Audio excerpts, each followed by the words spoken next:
Good morning, everyone, and welcome to Today in Mañana. I'm Michael here with Xavier. We have good news. It's finally starting to warm up.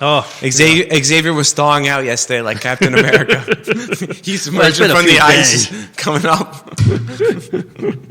Well, it's interesting, but it does provide a certain, at least for me, it does provide a certain amount of energy. Like maybe because of, as you get older, you just don't like the cold that much. Mm-hmm. But the idea of going out and doing outdoor work when it's cold, it's just, it's miserable. I don't feel like doing it. It's as nice soon as too. it warms up, it's different. You're able to kind of go outside and the sun just feels so nice on your face. And it feels like it gives you energy. And the second thing that I love is in the morning, because, let's be honest, like the past 4 weeks, it's like you got up and you're freezing in the morning. It's like you got up.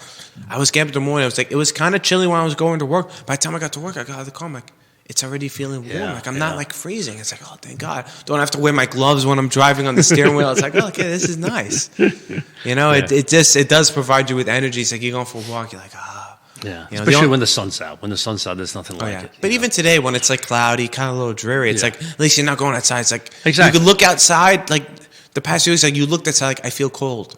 Even though I'm warm, I look outside and I feel cold. Our mama Urpí always has this thing. If during the winter she watches even during the summers, she'll watch a movie with snow. She goes, "I feel cold. Give me a blanket." It's like it's just the movie, but she sees snow and she feels cold. It's like that sometimes. It's like it's dreary. You like, I feel cold, but it was nice to kind of go outside. It's like, it's only like 50 degrees. It's not cold at all. Yeah, it feels so good. It feels so good. It does. Yeah. Warms you up, gives you. Let's hope it's here to stay. Yes, a couple of days more at least. Yeah. I think Friday and Saturday, Sunday, I think it's dropping again. Sunday, you mean? Yeah, Sunday. Mm-hmm. Yeah, it's dropping again. Oh, well. Yeah. Indoor stay. I know. Anyway, as always, we are happy to be presented by Emergent Financial Services and sponsored by our wonderful sponsors, Craddock Serious Insurance, Charlottesville Opera, Matthias Realty. We don't have any guests this morning, so it's just me and Xavier, but I know you have a lot of topics you wanted to discuss, and you were kind of like happy because I know people have been a little nervous about the market lately, but you're here to kind of give people it's just, it's not so much. Granted, January has come in and it's been quite volatile, both on the equity side and fixed income side. And I think part of it is, like we've mentioned before, we've had two very good years in the stock market. And so we do have a new administration. There's a lot of changes going on. And I think the markets typically don't like uncertainty, right? Mm-hmm. And so there's so much uncertainty out there. And there's news coming left and right. Those that say, this is bad, and those that say this is good. And so it's probably somewhere in the middle, right? But the problem is sometimes you don't know what's going to happen until months from now, and sometimes maybe 6-9 months from now. And so the markets are digesting every little piece of information that comes out either from the administration or economic news and trying to figure out what does this mean, right? And so we're we're here really to kind of explain some of the things that are occurring, and sometimes, like I said, you have to take a step back and say, you can't take in what you read to the bank and assume that that's exactly 100% correct. Well, I think it's interesting because we were talking about this in the car on the way here, right? You told me they think the market for the year is up maybe around 1%. Yeah. But if you ask people, they probably feel like, no, it's been down this year. Oh yeah. Well, it's amazing. People come in and says, "Oh, the market, market's down. What are we doing?" It's like, market's not down. Market's still up. But it's just been so, like you said, so volatile. It feels like it goes up 3% one day, down 4% the next. It feels like you can't keep up. You're like, was it up or down this week? I have no idea. Yeah, and I think that's part of it. The other issue is we all have cell phones, right? And through those cell phones, we just get continuous information, and those that are nervous nillies will look at the stock market on a daily basis and read things, and so that's what happens. They become really myopic as to what they want to look at, and then they become very nervous, and then they make the phone calls. Yeah, they come like, Xavier, what's going on? What's going on? Now I know you did give me a couple of things you wanted to talk about. So first, so I got one about the economy and inflation.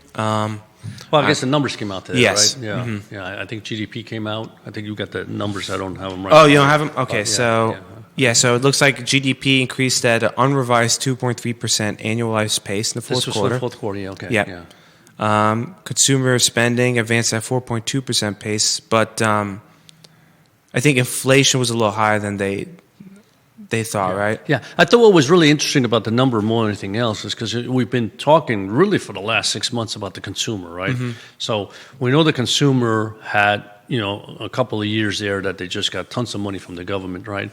And then they started to tap into their credit cards because credit card debt has skyrocketed, right? So it's over $1 trillion. And so you sit there and go, sooner or later, the consumer has to take a step back and say, I really can't spend any more money because I don't have it. How does that get fixed?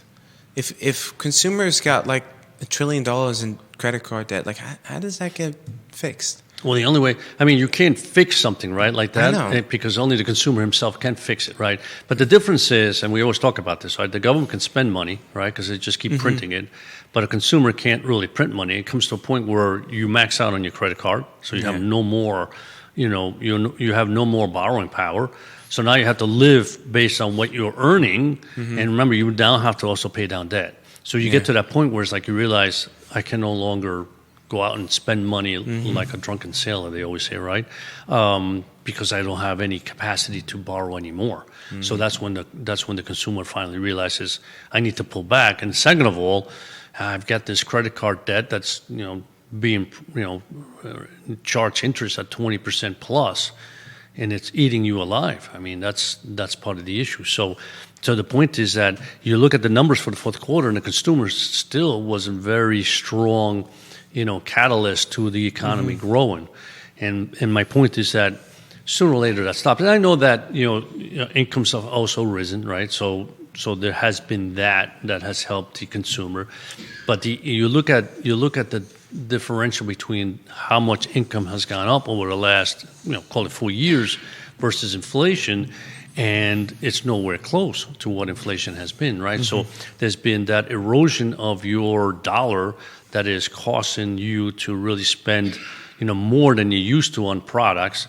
And so, the fact that you are maybe being a little frivolous in some cases will have to stop because you can no longer afford it, right? So that's the issue. So you look at, and the thing that worried me the most was really that the inflation numbers continue to be a little higher than I think the Fed wanted them to be, right? And the Fed comes into this year, I think, looking at it and say, yeah, we were hoping to cut rates, 3, maybe 4 times, right? And I think they've pared down to maybe once or twice.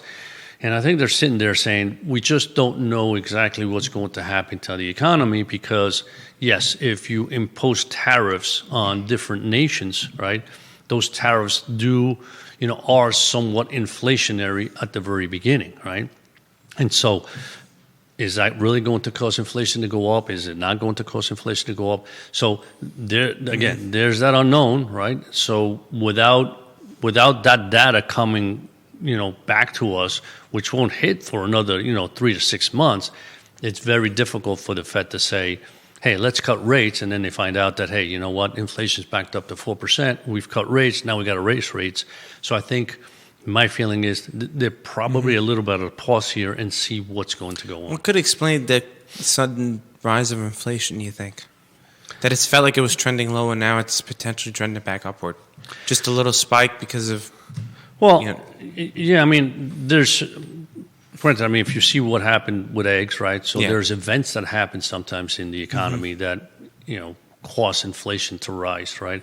And I also think that there was still a certain amount of, services has just been rising and rising and rising. And I think that's the area that really has caused the most, inflation in our kind of economic package. Because let's face it, with services, you just keep, there's always the excuse, well, because of inflation, I need to charge more for my, service, right? At the point where people say, okay, yeah, that's fine. Then eventually people say it was like, well, if that's the case, I'm not just going to use those services anymore because I can't afford it. That's the point where people say, well, I need now to cut down on my service costs because if people aren't coming to me, that's not good, right? And again, that's the supply-demand curve, right? In other words, you keep bringing up your price more and more and more up to the point where the consumer says, yeah, I no longer need that because it's too expensive. Now you have to bring them back down, right? So I think that's part of it.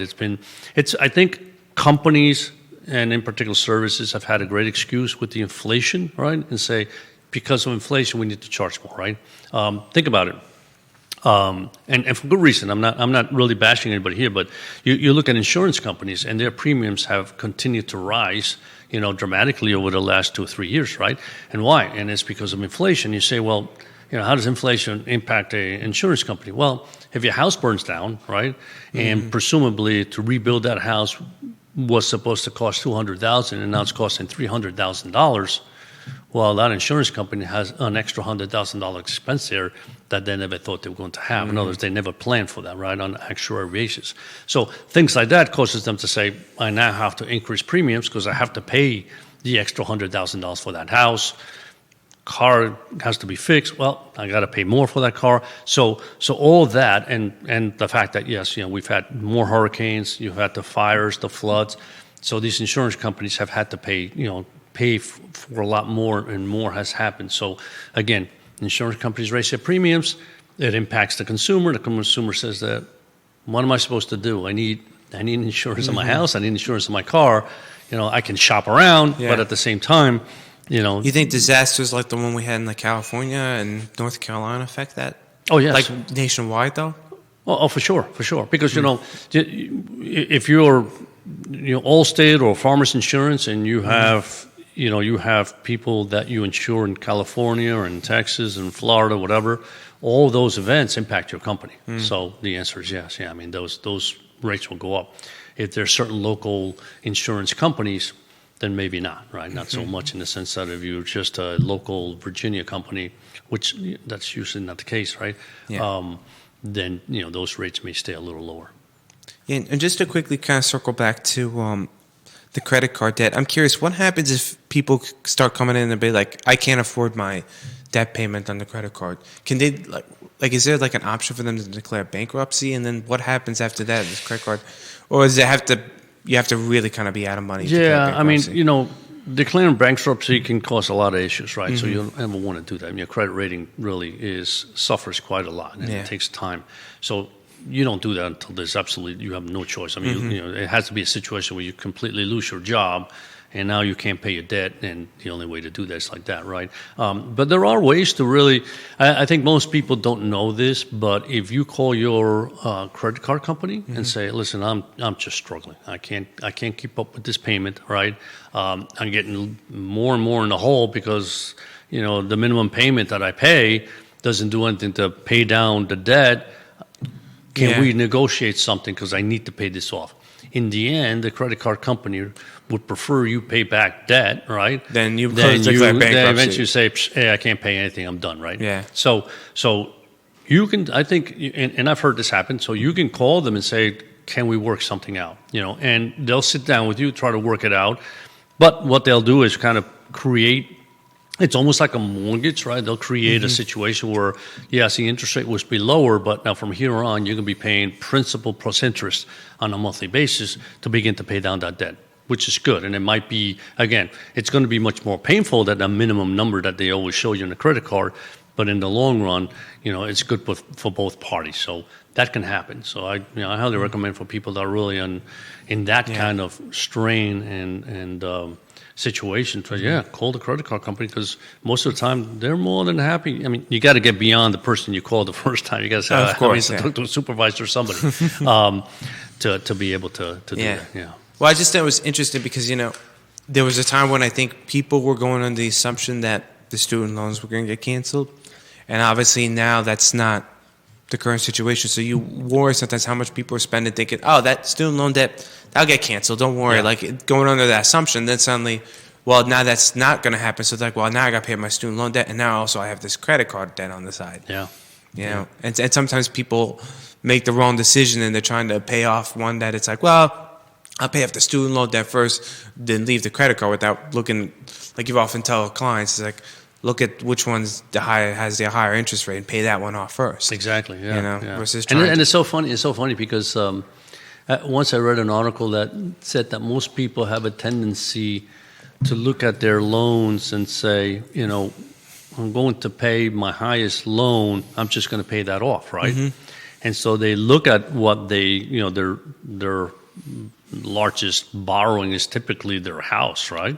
So they look at it and say, okay, this is the one I want to make an impact, right? And so they start paying off. And I'm saying, no, you don't look at it that way. You don't look at which one you owe the most. You got to look at which one's charging the highest interest rate and focus on that one and pay that one off, because that's where it makes the most sense. But it's just so funny how mentally people say, oh, yeah, I only owe, $15,000 on my credit card and, $20,000 in this credit card and, $100 in my student loan. But, man, I own $300,000 in my mortgage. I got to bring that down. It's like, no. That's the wrong move. It's the other guys you got to get out of the book, right? Exactly. So, that happens.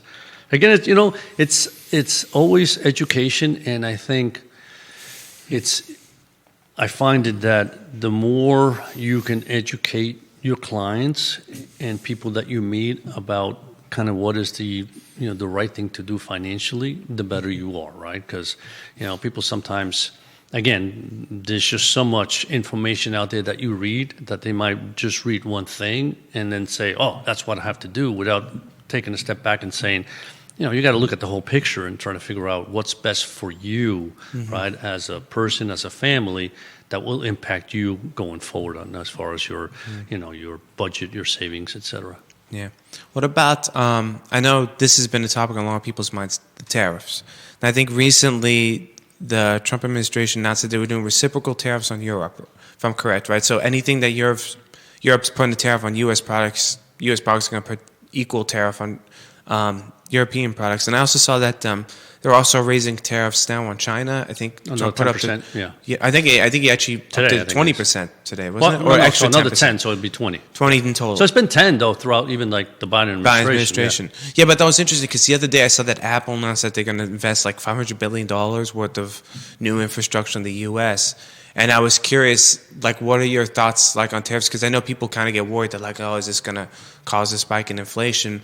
But I'm curious what your thoughts is like, okay, for companies now, like, well, we're going to invest, like Apple, $500 billion in America. At what point does that kind of like take effect into the economy? Like, does the market suddenly jump up immediately on the news? Or does it have to be some sort of progress that the market might react and say, okay, actually, this is actually happening? Yeah. So, that's a really good question, right? Because as I mentioned before, right, when these things happen, when a tariff happens, and the expectation, I think, is exactly that. If you begin to tariff another country to the point where the companies here say it's no longer beneficial to have a factory in China, Vietnam, wherever it may be, Europe, right? If it's no more beneficial to then have that made in those countries, it's at this point cost effective to bring it back, right? There's a period of time there where you can't just like boom, shut down that factory and start building here, right? You got to rebuild whatever you have to create here in the U.S., right? So you're still going to be importing some things, right? And those things are going to be much more expensive because of the tariffs. So for a short period of time, right, you have that inflationary impact because that phone that maybe would have cost you $100 is going to cost you $120, right? So yeah, now you got to spend $20 more on a phone that you would have if it wasn't for the tariffs. However, over time, whether it be 6 months or 9 months, those phones will be made here. And if I was said, we're living in a time where because of robotics and because of AI, right, you don't necessarily have to hire, labor, right, which is where it's expensive. There will be some new hires, and I forget which company said they're going to hire 20,000 people here in the U.S., right? And I think it was Apple, not sure. But you will see jobs come back to this country, but you'll also see the fact that, because of technology, there will be products that they can build here. Yes, initially you have to pay for those robots, you have to pay for AI, but you'll be able to create the same product at maybe even a cheaper level than you did back when you were, doing it via labor in these other countries where labor is cheap, right? And you'll be able to create this product which may be cheaper. So over time, right, that product price will come down a little bit, And the longer it goes, the better it is because, again, robots can work 24 hours a day, right? And nobody's stopping them. And then you just got to make sure if they break down, you fix them, et cetera, right? So my point, I think there's a lot of products that when they come back to this country, yes, at first it may be inflationary, but over the next, year and a half to 2 years, you will see that inflation number kind of fizzle out, coming out of the other countries. And maybe start beginning to go down or at least stay level, which is what you're looking for. Yeah. But the economy will improve, right? Because you will have literally, hired more people in this country, which is what you're looking for. And I also, outside of economic terms, but you also have the feeling too, like when things are made in China, it just feels like the quality is like cheap. Yeah. And it's like, you notice, I mean, people often complain about that, whether it's like refrigerators, like washing machines, that like, man, it's like when I used to get like some sort of utility when it was like made in America, it lasts like 20 years, and then you get one from China, it's lasting 2 years, and everyone's like, why is it that the one from the 80s is still working, and the one I bought 3 years ago is already having problems? And it's kind of funny, you don't even think about that, but in terms of kind of like how it's like how long a product lasts also matters, not just the price. It matters, but I think, and I think we're going to see this continuously happen though. So the difference between the old products and the new products is not just construction, right, and quality of construction, which there is some of that, right? However, you look at an old washing machine, that thing was metal, steel, all around, right? Yeah. So other than kind of rust, it was just mechanical. You had to push a button. There was no sensors. There was no electrical equipment in there. Today, you've gone to much more, plastics, which of course, yes. I mean, you look at the ball bearing sometimes, and it's just like that plastic wears out to the point where that ball bearing's not being held anymore, right? At the high speed that these, especially like dryers and washers go. But the issue is the electrical components, right? I mean, it's happened to us, right? All of a sudden, it's like something's not working. Oh, yeah, it's the motherboard. Oh, okay. Yeah, that motherboard's like $2,000 or $600 or $800, whatever it may be. But it's like, that's kind of almost the whole cost of the washing machine, right? So it's like, well, why am I going to bother fixing the motherboard? I'll just get a new one, right? So I think that's part of the issue is that as we go more to the electronic age where machines have become much more efficient, right, in the sense of, they sense when something's dry or they sense when something's spinning right, etc. There's all these sensors break, and it's more expensive, right? So I think that's part of it. So in one way, you're saving energy because things work better, but on the other side is like after, like you said, after 5-6 years, all of a sudden this breaks or that breaks, and before you know it, you're changing your. I mean, I always tell people my mother had the same washing machine. I remember having gone to her house one day, and I have to go to the basement for something. I said, I can't believe this. I said, Mom, is this the same washing machine you had since we began? He goes, yeah. And it's unbelievable. I mean, it's like, 25, 30 years old. It's like, how is that possible? It works, she goes. I said, no, it's good. I'm not going to in the end, I'm not going to complain. Right? It's perfect. Yeah. But it's like, remember we've had this conversation about cars, right? Today's cars, you have all these electronic components, heating seats, heating steering wheels, all these kind of advanced electronic. You open up the hood of your car. I mean, it's like you have no idea really what anything is. You're just like, but you talked about when you used to have like an old Impala stuff that you open it up and you could step in there and all there was just like the engine. Like, it was like, true. If there was something wrong, you could kind of be like either take it to a mechanic or hell. I mean, you could kind of figure out yourself. It's like, okay, this looks like it's not working. You can figure out. You kind of learned, right? Because you could just hear things and you could just tell. It's like you could pull out a spark plug and say, this guy's shot. Let me change the spark plugs, get them going. Boom, car start up right away, right? You can clean your carburetor. There was just so much you could do because you could get to it in the first place, right?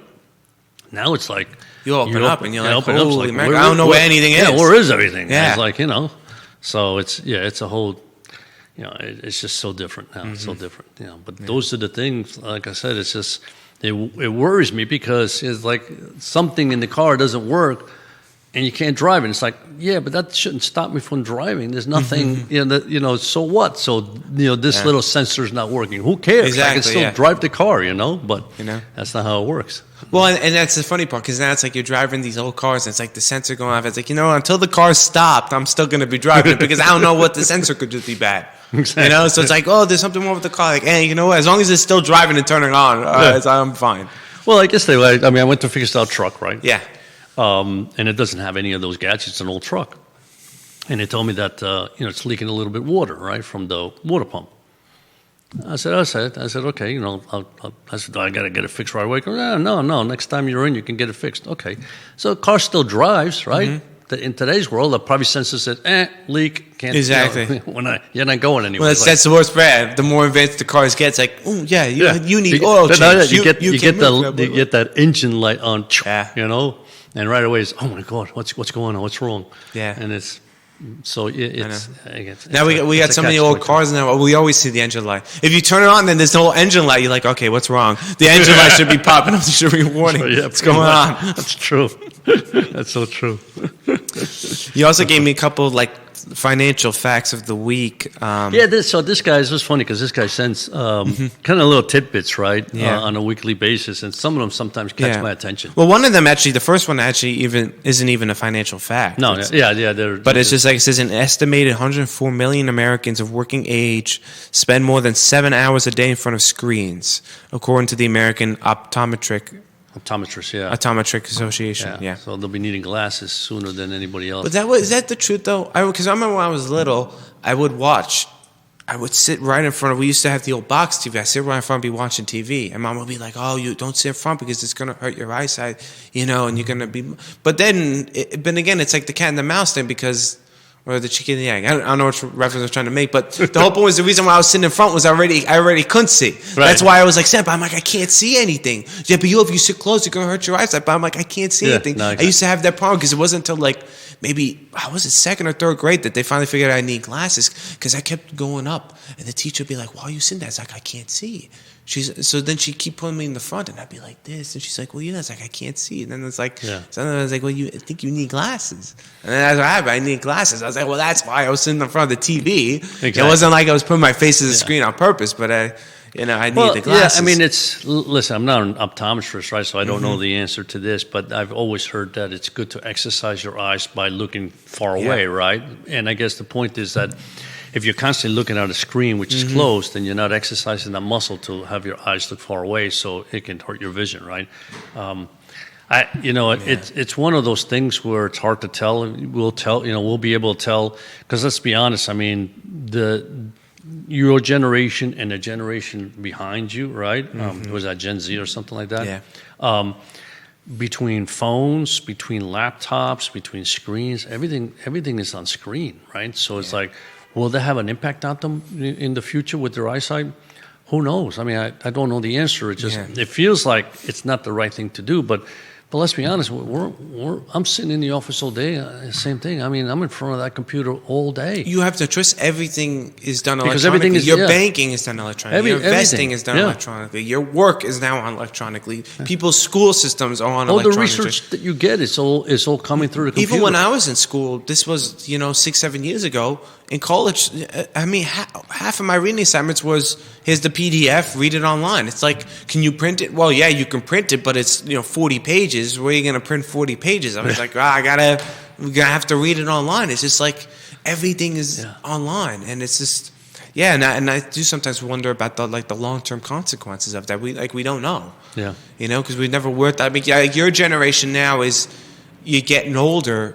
Right, but they haven't worked on computer screens as long as my generation worked. Yeah, exactly. Maybe for the last 10 to 20 years, but certainly not like my generation will be spending probably 40 to 50 years looking at computer screens. Exactly. Yeah. And I tell that to everybody. I mean, I remember literally Monday mornings getting a stack of paper like this, right?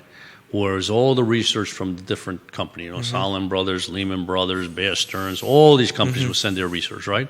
You get it Monday morning on your desk, right? Open up and start reading, right? Yeah. And then all of a sudden, they cut it because we had emails. They send you an email, and of course, you all of a sudden, I said, what am I going to do? I would start printing it, right? So now the burden was on your company to waste the paper, right? And then now it's just like I said, it's just boom, you get it on your email, you hit that click, and it goes into their website, and you read it off their website. Sometimes it's even like. Sometimes I want to print it so I can take it home and read it at home. Yeah. It's like, well, wait, how do I print this thing? It's like it doesn't even let me print it. It's like, and the worst part too is you and I don't blame you, but sometimes too you print it and then it's like you're looking, it's like the print lays like this. You're like I can't see anything. I can't read this. Yeah. I mean, like, what's the point?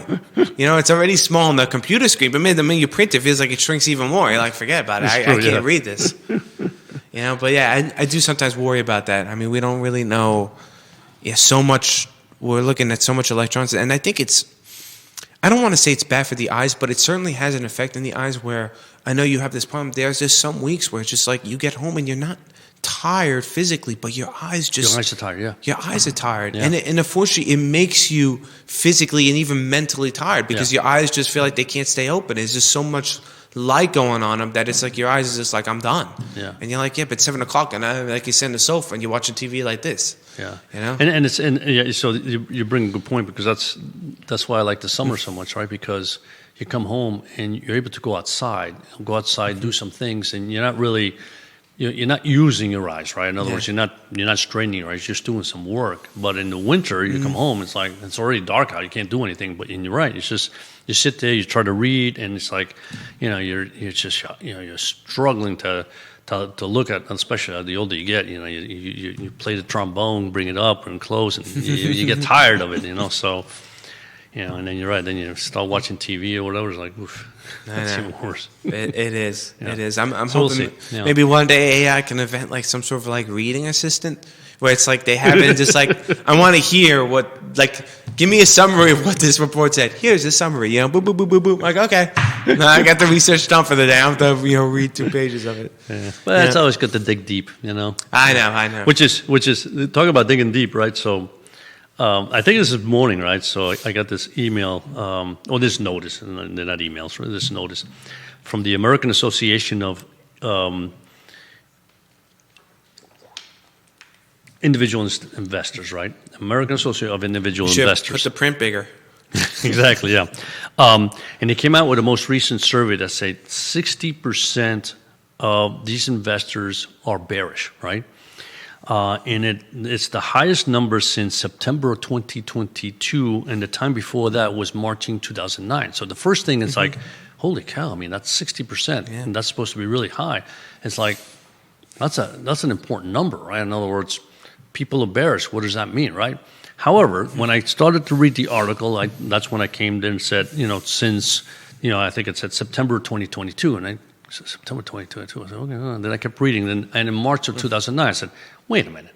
So because I said those were like almost at the end of the bear market, right? So I went on to Bloomberg, and it's like, yeah, these were the end of the bear market. So people were most bearish at the end of the bear market in 2022 when the market was already down 25%, and at the end of the bear market in 2009, right from that 2008 2009 real estate implosion there, where the market was down like about 40%, right? So it's like, so wait a minute.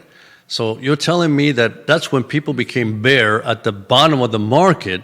So am I supposed to think that since they're bearish, it's probably good because even though the market's not, it's up 1%, right? So what I'm saying is you read that just a highlight of that article and you say, oh man, 60% since, I need to start selling my stocks, right? Yeah. When there's no reason, because when you keep reading, it's like this particular, survey and number is somewhat, I don't want to say bogus. It's a real number, but it's not giving you good information. It's giving you information, right? But you shouldn't act on it, because if you act on it back in 2022 and 2020 and 2009, you would have lost huge bull markets, right? So you sit there, and that's what I tell people, because people do that to me all the time. They'll call me, I just read this. What do you think? And it's like, send me the article, because obviously I haven't read that one. And let me see, because you can't read one article and say, this is what's going on. You have to, first of all, read the whole thing, do the analysis, and say, wait a minute, yeah, this is kind of bogus, or yeah, this is focusing on this area of the market, or this is saying this. But if the opposite happens, and it could, then you're on the other side of the fence, right? So it's always good to kind of read everything and take a step back and say, no, you know what? It's you got to be careful. And the other thing that came out, which I thought was I always get this, was the letter that Warren Buffett sends to his shareholders, right? And it's interesting because, and again, I didn't read the letter. I read an article on somebody that is a shareholder. He gets the letter, and he was just talking about it. And what I thought was interesting, though, in what he mentioned was two things. One is, so right now he's in cash. He's, I think, about like 32% in cash, right? And he started going to cash last year. So I think he bought a lot of treasury bills because he felt very good about treasury bills. Remember, treasury bills because of the fact that the rates had gone up, right? I guess he felt that a 5.5% return on his cash was good to have, right?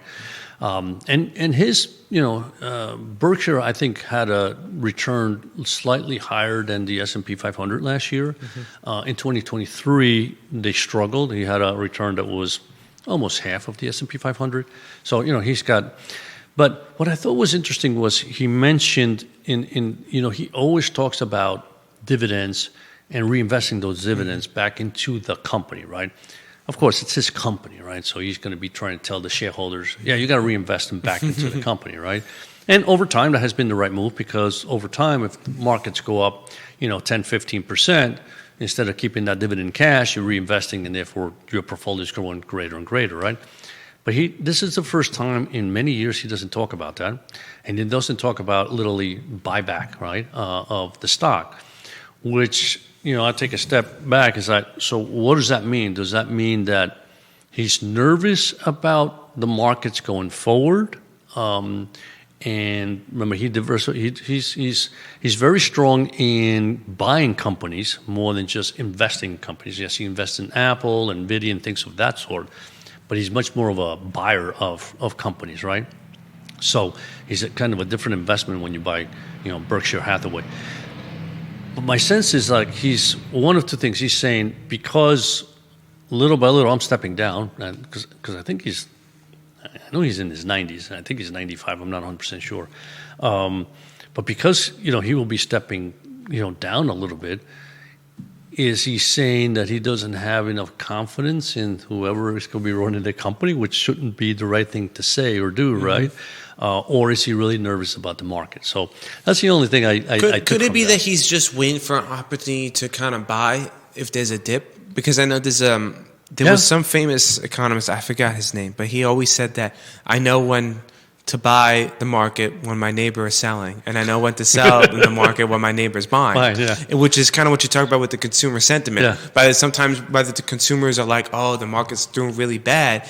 The market's already dipped. It's already been bad. Now it's going to come back up. They're like, oh my gosh, I'm so nervous. Yeah. Versus the reality, same thing. When the market's been up, they're like, oh, the market's up 25%. Now maybe I should buy. It's like, well, you could have missed. That's the idea, right? So I'm curious whether maybe his mentality is more of, I'm kind of waiting for the right moment to kind of jump in because, like you said, maybe the dips already happened. I think he sold things like Citicorp. He sold what's the other bank? Capital One. He held on to Bank of America, and I think that's more, to be honest, political than strategically, because Bank of America has done nothing in the last year or two, really. And so I think part of it is you're right. I mean, the markets have been so strong that maybe he's taken a step back and say, I don't mind allowing my own dividends, or allowing me taking some gains off the table, and just for now keep it in cash. And so if cash is paying me 4 to 5%, I'm happy with a 4 or 5% return on that portion. And then you're right, waiting for the right opportune time to say, that sector of the market is weaker, or this area of the market is better. And listen, you look at this year alone, right? You look at the sectors of the S&P 500, right?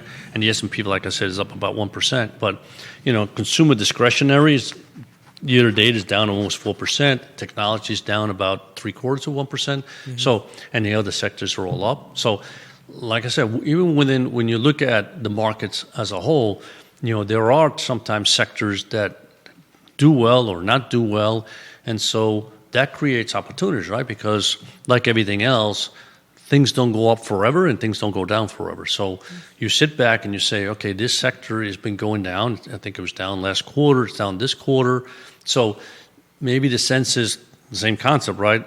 sooner or later that consumer is going to stop. So consumer discretionary is the area where if you think the consumer is going to stop spending, that's the sector that's going to get hit, right? So most, like everything else, sometimes the markets are ahead of their time and maybe they're looking at and say, the consumer can't keep this up for another year, so I'm pulling some money out of that sector and putting it somewhere else.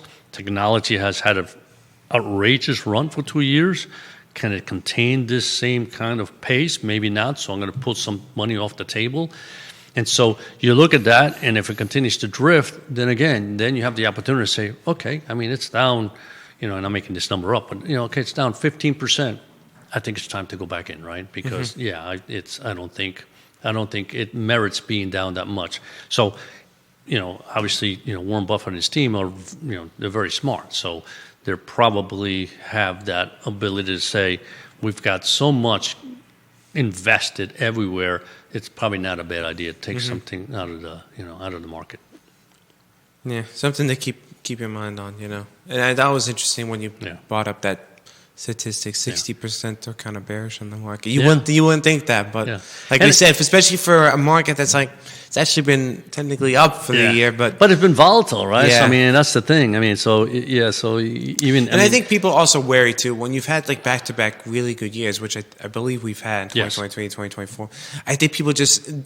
Even though it doesn't make any rational sense, people are like, well, it's going to go down, right? You know what I'm saying? It's like, well, they have to have a bad year. It's like the sports team. They won back-to-back championships, and you're kind of like, well, they have to have a bad year eventually, right? So you're always like, they can't win another championship. Exactly, Yeah. Well, it's almost like the Chiefs. Like, they can't win again, which they almost did, but it's like they can't be good again. So, well, I don't know about that. It's true. One never knows, but I think from the very beginning, we mentioned so much is going on, right? Because of this new administration. And let's face it, it's new. Yes, we had this administration, before the last administration. So the markets were really good. They performed very well. Things went well, right? Even with the tariffs that he put then, right? The COVID year was a year that the market just fell apart, obviously, because the economy stopped functioning, right? So you sit there and go, that's... why should we expect anything different? But the changes he is looking to make, right, are consequential, right? And the problem is, those changes have consequences which maybe we're not 100% sure, right? So think about it.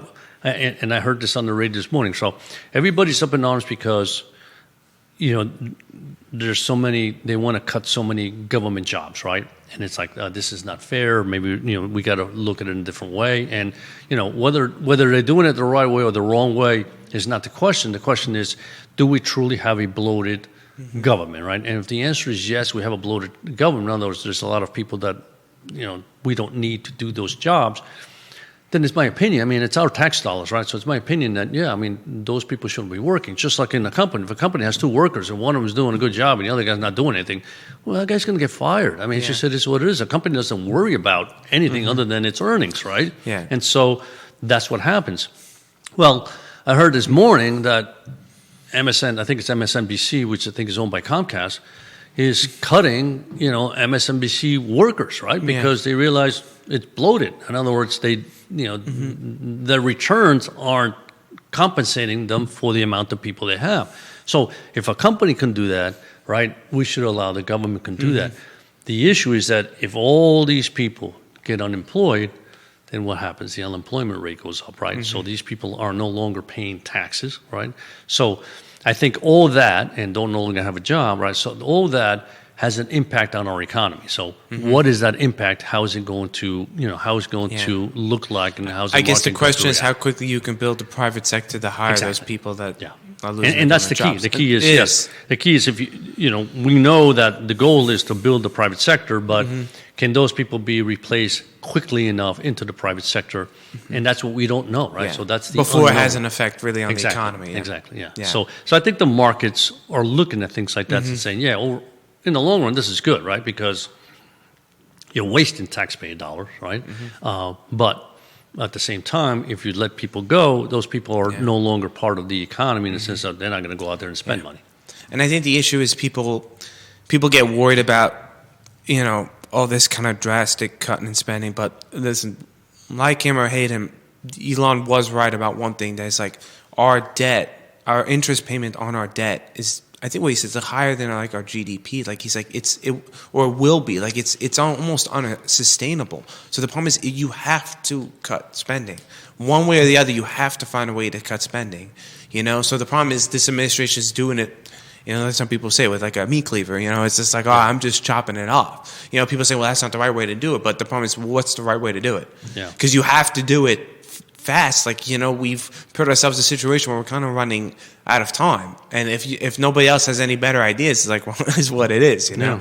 It might hurt, but, you cauterize the wound and you keep going. No, well, it's true. I mean, think about it. So, I mean, and I think this was about 2 years ago, the interest on our debt was about 7% of our expenses. Mm-hmm. That's kind of doubled, right, since then. So it's 14% of our expenses, right? I mean, government expenses. So if you went from 7 to 14, something has to be crowded out. In other words, there are services. So either you have to borrow more to pay for that interest payment, which only makes it worse, right? Or services have to go by the wayside. So the important thing is to figure out, well, wait a minute, we can't continue in this pace because if that 14 becomes 28, sooner or later you're going to be this like all we are doing is paying debt. We can no longer service, whether it be defense spending, Medicare, Social Security, all that will be troublesome, right? Mm-hmm. So yes, it's important to say we don't want to have to borrow more. So the first thing we have to do is balance the budget this year, and then yes, we need to cut our debt because it's still, it still hurts, right? Yeah. It's, again, it's the credit card thing. And okay, this year, I'm not going to overspend, but you still have a debt out there that you're paying for. Yeah. Exactly. So sooner or later, you have to say, I have to find ways to cut my own expenses, and begin to pay down the debt. And so I think you're right. Unfortunately, you got to the point where, since nobody paid attention to this for many, many years, right? It's finally come to the point. And I think I heard Elon also say, which I think this is important, right? It's not just that, he's also looking at some software that doesn't even work or is antiquated, right? And systems don't talk to each other. And you would think at this point in time, there should be systems that talk to each other. In other words, if Social Security payments going out and this guy and this tax thing says that this guy got this paid, they should talk to each other and say, wait a minute.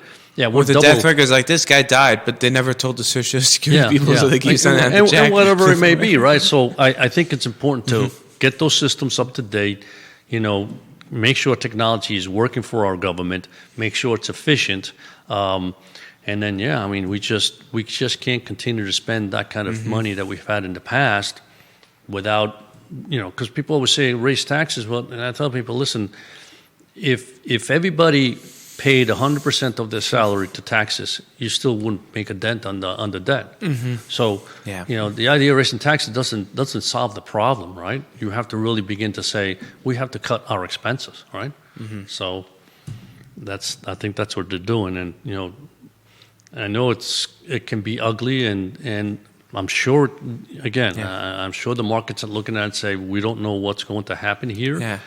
And I'm sure there's going to be, like everything else, you do something and then it's like, hey, wait a minute, these people that's really supposed to get their money didn't get their money. Okay, what happened there? Okay, let's fix it. Okay, that's going to happen because this government is huge. I mean, so the amount of money they send everywhere is enormous. So will there be a fallout where this person really or that system really needed those funds and they didn't get it? Yes, that's going to happen. But as long as it can be fixed and say, okay, yes, now we know, they're supposed to get it, go ahead and get it out, right? But these other 10 people or these other 10 areas, like, there's no reason why they should be getting all this money, right? Yeah. And I hate, listen, I say this all the time. I think focusing, as a person, you focus on your family first, and then your neighbors, and then your community, and then your state, right? And I think, it's time that the U.S. starts thinking a little bit. We have a lot of work to be done in this country, both on fixing things and people. There's still a lot of homeless people. We need to help those people. We need to fix that. And I think if we can save some money and help those people, it'd be great, So we'll see. interesting times. At least you'll have something to talk about. Yeah, every time you come on a show, there's news every week. Every week you get to come on. Well, it's true. And well, listen, it is. We live in a, our job is such that it's always the flow of information that's important, and trying to make decisions based on that. And it's not that, let's face it, it's not that we go changing our portfolios on a daily basis because of what we read, right? We structure portfolios based on expectations. But every once in a while, that we tactically make movements because we see an opportunity, right? And, this kind of information, what is happening over the last month has, created tremendous opportunities, which some we've taken advantage of, and some, we haven't, of course, because we can't do everything. But it makes our, it makes part of our job fun because you see an opportunity, you go after it, you make some money for your clients, and you feel good, right? And that's what it's all about. Yeah. All right. Well, thank you for being on the show today, Pops. Oh, you're welcome. Thanks for inviting me. No. Thanks for sharing your knowledge. It's always fun. Yeah. It's always fun. No, I know it's good to every once in a while talk about finance. And there's been so much happening that it's like, we weren't able to do the show last week because of the snow. Exactly. So, kind of felt it's been kind of like 2-3 weeks maybe. So we're kind of like, hey, we really need to kind of get back on track on that. So. And we have somebody coming in next week. Yes, so right? next week we will have a guest. Unfortunately, like a little fool, I forgot to write it down. But we will have a guest. But now you get to have a surprise. It'll be announced there you are. on Facebook at some point during the next week. We were supposed to have a guest last week. Unfortunately, they couldn't reschedule today. So hopefully we'll have them back. Which part of the reason we canceled because that person couldn't come in. We were hoping to come in this week, but they couldn't make it either. Yeah. But that's okay. We'll have them back. But we will have a guest next week. I think you'll probably be on. Yes, I understand that there's some Spanish to be spoken. I believe so, yes. So you need to work on your little Spanish. I guess so, yeah. I'm going to have to, yeah. But as always, we are happy to be presented by Emergent Financial Services, sponsored by Matthias and Realty, Craddock Serious Insurance, Charlottesville Opera. As always, big thank you to Pops for sharing his wisdom. Well, thank you. The gray hairs, the little gray cells don't lie. The little gray hairs don't lie. Big thank you to Judah for always, being behind the camera, making us look good. Thank you to I Love CVille Studios for having us. We look forward to seeing you next time. But until then, hasta mañana.